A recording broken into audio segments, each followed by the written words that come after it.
जुने नाशिकमध्ये चालकाचे नियंत्रण सुटल्याने रिक्षा नंदिनी नदीपात्रात कोसळल्याची घटना घडली आहे. मुंबई नाका पोलिसांच्या प्रसंगावधानाने रिक्षातील प्रवासी मायलेकाचे थोडक्यात प्राण वाचले. संबंधित घटना दादासाहेब गायकवाड सभागृहाच्या जवळील नदीपात्रात घडली. भारतनगर येथील मुमताज अफरोज पठाण वय 36 वर्ष आणि त्यांचा मुलगा कामेश अफरोज पठाण वय 7 वर्ष दोघे रिक्षा MH येथे जाण्यास बसले.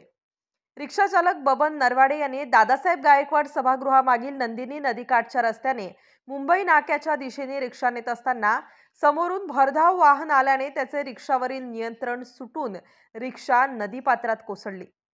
जीव वाचविण्यासाठी रिक्षा चालकाने रिक्षातून उडी घेतली, परंतु प्रवासी मायलेक मात्र रिक्षातच राहिले.